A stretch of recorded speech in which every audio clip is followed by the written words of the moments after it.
आज मेरी बात का बुरा मत मानना, क्योंकि आज मेरा मन कहता है कि मैं आपसे सच कहूं। भले ही आपको बुरा लगे या भला, क्योंकि 2020 एक साल नहीं है, 2020 एक दशक की शुरुआत है। और यदि इस दशक में आप कुछ बड़ा करना चाहते हैं, कुछ क्रांतिकारी करना चाहते हैं, वो पाना चाहते हैं जो आपने आज तक नहीं पाया, तो आपको वो करना पड़ेगा जो आपने आज तक नहीं किया। और मुझे वो कहना पड़ेगा जिसको कहने में मैं आज तक हिचकिचाता रहा।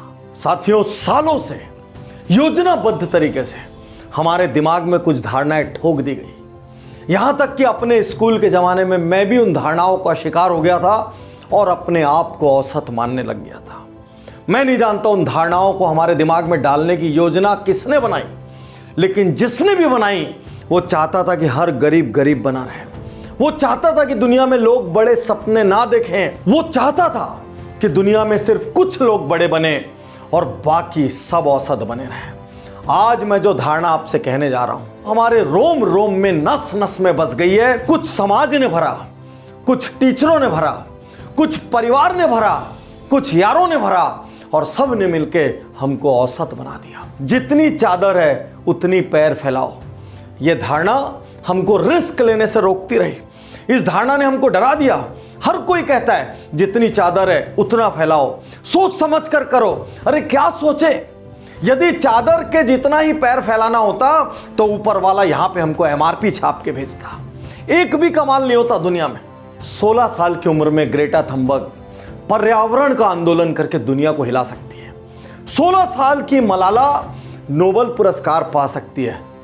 चादर की बात करते हैं। स्टारबक्स के प्रमुख हावर्ड शुल्ट्ज गरीबों के सामुदायिक भवन में बड़े हुए। क्या उन्होंने चादर की सोची?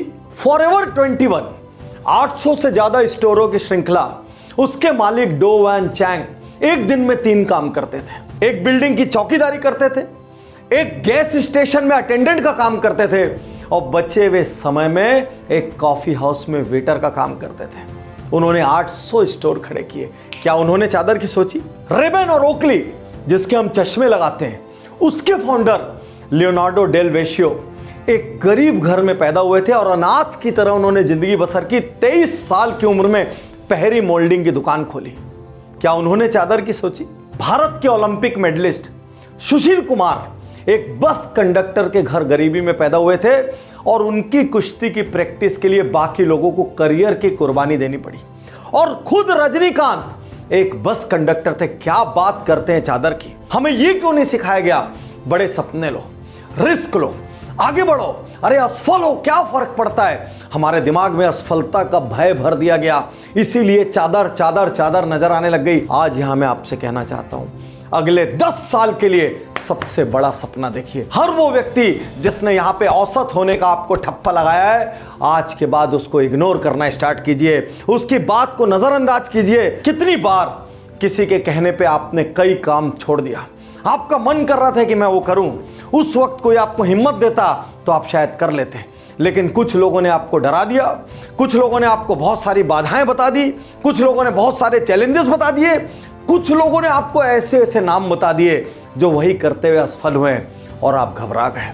मैं आज आपसे कहना चाहता हूं, सलाह लेना बंद करो, और सलाह लेना भी है ना तो उनसे लो जिनकी मानसिक औकात हो सलाह देने की, जिन्होंने उपलब्धियां हासिल की हो, जिन्होंने पसीना बहाया हो, जिन्होंने रक्त बहाया हो।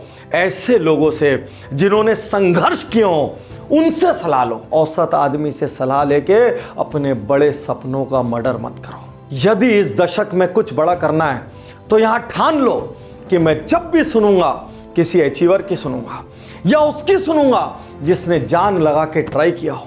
यदि मेरे आसपास ऐसा कोई नहीं होगा, मैं दूर जाके सुनूंगा।